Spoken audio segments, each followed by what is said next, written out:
To my darling Nava, a daughter who has shown me in no uncertain terms that my children don't belong to me. You may house their bodies, but not their souls, for their souls dwell in the house of tomorrow, which you cannot visit, not even in your dreams. This is in the words of a well-known poet. As I began to write these thoughts down, my body responded viscerally. Sensations overwhelmed me.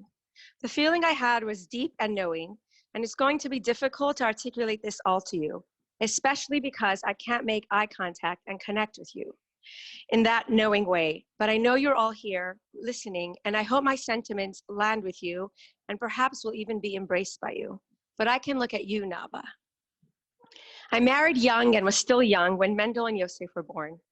When I was pregnant with both, I quietly wished for them to be boys because I knew that a mother and daughter relationship requires a strength and gentleness which I didn't quite have yet.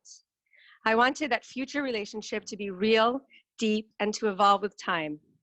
I knew that the relationship could potentially grow or weaken, and that choice would be mine and then ours together. I wanted to be a strong role model for you who would simultaneously respect you and give you so much space while encircling it with love always. I wanted to be comfortable with the many dualities of being a woman, a wife, a shlucha, a Chabad representative, so that you'd understand the richness and depth of being a human, of being alive as a woman, instead of it being complicated. And I wasn't quite there yet. And then I was, or at least more ready than I was before. And you arrived, and I was elated. Early on, I sensed deeply that I was simply a passage for you to enter this world, that you are a gift given to me by God in his infinite kindness.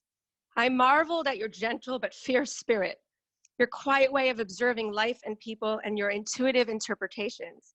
I observed you then and now, watching for the tiniest expressions in your eyes and in your mannerisms, because it makes me fall in love with you over and over again. Who are you? I often ask myself. I still ask myself. I think I know you, and then I don't. There are parts of you which are mysterious and sacred. And so as you grew, I gave you more and more space, because in your unassuming ways, that's what you need in order to thrive. Excuse me. I know you can't tell, but I need a tissue. I have learned to respect you, to remain humble when you call me out for some of the BS in my parenting, to laugh at myself, to laugh and sometimes cry with you.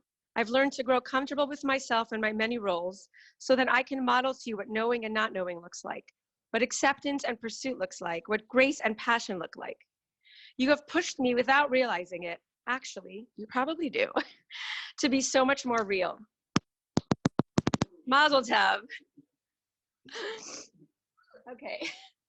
And so I will admit, maybe now for the first time in public, that sometimes I even envy you. Today, on you becoming a bas mitzvah, I will share one way in which I do. I envy how you learn and what you learn. I never had the opportunity to learn like that. And this point I've shared personally with you before. So my skills and experience in these texts, they're not good enough, or at least in comparison to your father's. And so it was obvious that you would pursue a fantastic learning goal with him. And I understood, and I even valued, that my role was going to be a supportive one, allowing for you both to have this uninterrupted and delicious time together so that you could accomplish something magnificent. And sometimes when I was putting the kids to bed, my envy was tangible, even alongside great joy and pride. I wish that I was skilled enough or had the vast amount of knowledge to learn all 613 mitzvot successfully with you. I wish that I could role model teaching and learning texts with you this way. And my thoughts and heart would become messy. And then it turned into gratefulness because you're learning. My daughter is learning so much with so much curiosity and joy and commitment. I wish I sometimes would just sit alongside both of you, just to listen to the conversations you were having, the questions and insights you had, the way you connected former ideas with present ones, the way you simply absorbed ideas so quietly and thoughtfully, unlike me and my occasional interruptions and challenges and comments. I wished I could keep up with the way you learned. Is it too late for me to set a large goal of learning and make it happen? I know it's not, but I also know that I would need to make certain commitments and sacrifices to make it happen. And for that, you are my role model. Hashem, God, thank you for giving me the opportunity to be Nava's mother, to taste the sacredness of it, and to sometimes even bathe in it. To our family and our friends who add different layers of color and depth to our lives, thank you for carving out time to be with us in this way, especially this way.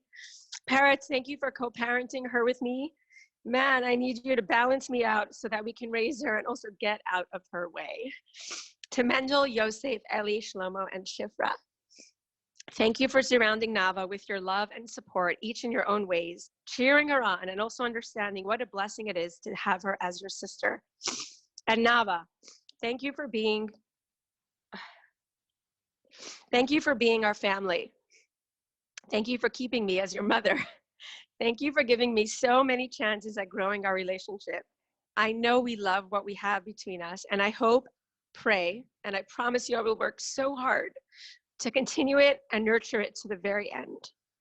Nava, darling Nava, please come up to the spotlight and share yourself now with everyone.